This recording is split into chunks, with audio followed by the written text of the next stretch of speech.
guys, it's Mrs. Colwell. I have totally missed reading stories to you. Let's switch my little thing around. So I thought we have like 12 days plus like 11 hours until Christmas. So I'm going to read you a story. I'm going to try to do one every day. And then I'll post this link and then hopefully you'll find me and you can have a Christmas story. I'm going to look for other holidays like Hanukkah and Kwanzaa and other stuff. So if you have any good ideas, shoot me some comments and I will get those books so we can like celebrate all sorts of things. This is my favorite. How the Grinch Stole Christmas. Okay.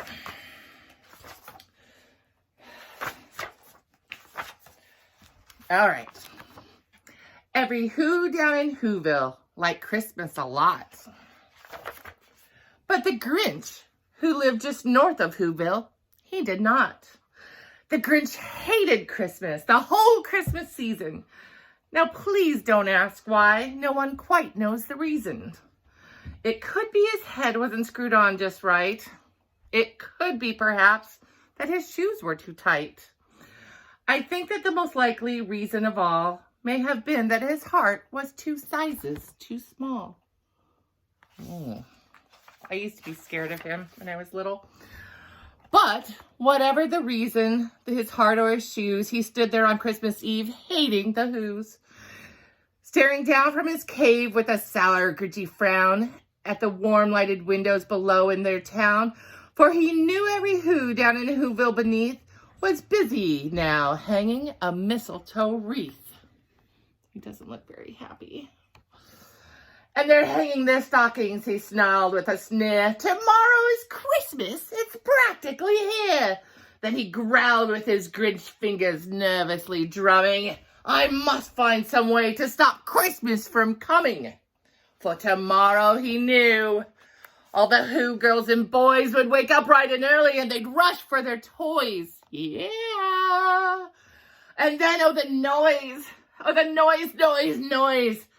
That's one thing he hated. The noise. It's pretty fun to me. Then the Whos, young and old, would sit down to a feast, and they'd feast, and they'd feast, and they'd feast. They would feast on Who pudding and rare Who roast beef, which was something the Grinch couldn't stand in the least. And then they do something he liked least of all. Every Who down in Whoville, the tall and the small, would stand close together with Christmas bells ringing. They'd stand hand in hand, and the Whos, they'd start singing. They'd sing and they'd sing and they'd sing. And the more the Grinch thought of this Who Christmas sing, the more the Grinch thought, I must stop this whole thing. Why, for 53 years, that's young, for 53 years I've put up with it now. I must stop Christmas from coming. But how? Bing! Then he got an idea, an awful idea. The Grinch got a wonderful, awful idea. I know just what I'll do, the Grinch laughed in his throat. And he made a quick Santa Claus hat and a coat. And he chuckled and clucked, what a great Grinchy trick. With his coat and this hat, I look just like Saint Nick. All I need is a reindeer. The Grinch looked around, but since reindeer are scarce, there was none to be found. Did that stop that old Grinch? No, the Grinch simply said, if I can't find a reindeer, I'll make one instead. So he called his dog Max, and he took some red thread, and he tied a big horn on top of his head. And then he loaded some bags and some old empty sacks on a ramshackle sleigh he hitched up. Poor old Max. And then the Grinch said, giddy up! And the sleigh started down towards the home where the Whos lay a snooze in their town. I forgot this is a long one. And their all windows were dark. Quiet snow filled the air. All the Whos were dreaming sweet dreams without care. When he came to the first little house on the square, "This is stop number 1, the old Grinchy Claus hissed, and he climbed up the roof, empty bags in his fist. There he is.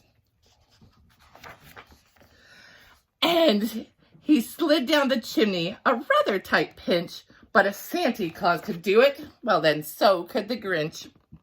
He got stuck only once for a moment or two. Then he stuck his head out of the fireplace flue, where the little Who's stocking all hung in a row. "These stockings," he grinned, "are the first things to go."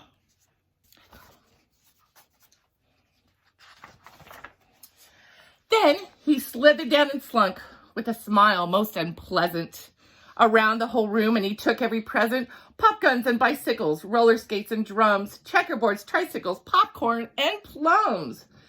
And he stuffed them in bags, and then the Grinch very nimbly stuffed all of the bags one by one up the chimbley, stealing all their presents. Then he slunk to the icebox. He took the Who's feast. He took the Who's pudding. He took the roast beast. He cleaned out that ice box as quick as a flash. Why, that Grinch even took their last can of Who hash. Then he stuffed all the food up the chimney with glee. "And now," grinned the Grinch, "I will stuff up the tree." Oh, not the tree.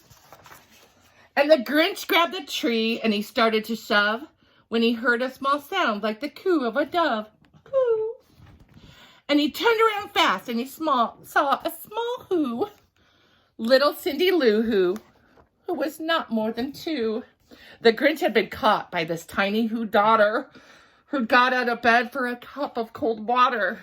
She stared at the Grinch and said, "Santa Claus, why? Why are you taking out our Christmas tree? Why?" But you know that old Grinch was so smart and so slick. He thought up a lie, and he thought it up quick. "Why, my sweet little tot," the fake Santa Claus lied, "there's a light on this tree that won't light on one side.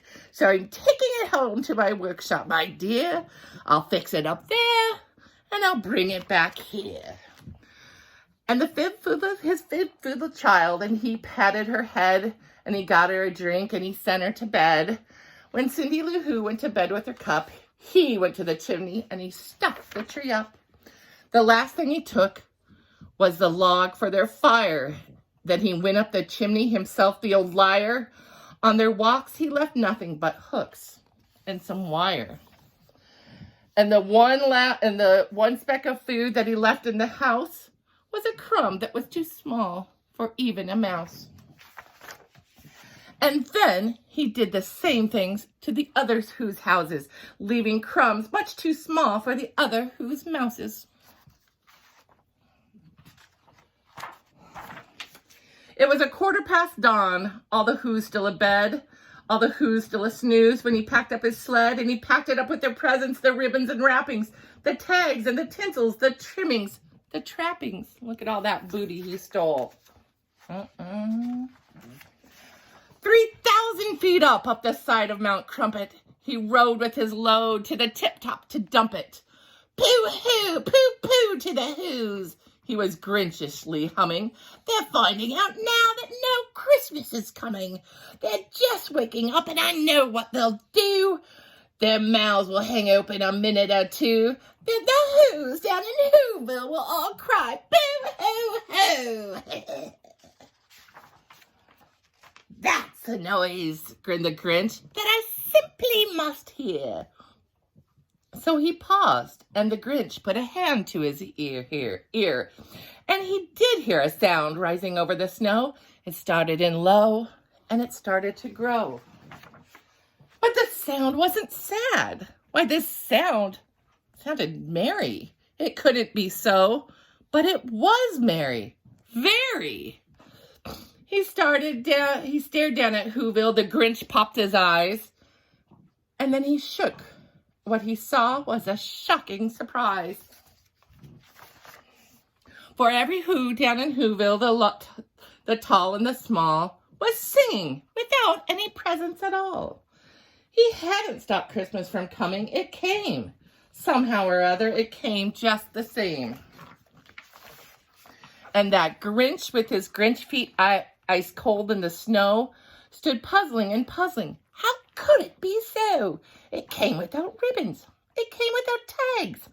It came without packages, boxes, or bags.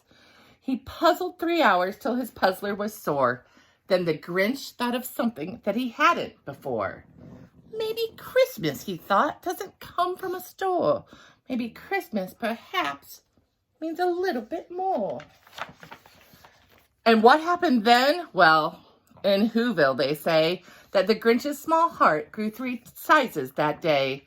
And the minute his heart didn't feel so tight, he whizzed with his load through the bright morning light. He brought back the toys and the food for the feast. And he himself, the Grinch, carved the roast beast. So that's How the Grinch Stole Christmas by Dr. Seuss. So I hope you like that story. It's one of my favorites. And I will totally read you a new one tomorrow. Miss you guys. Have a great day. Bye.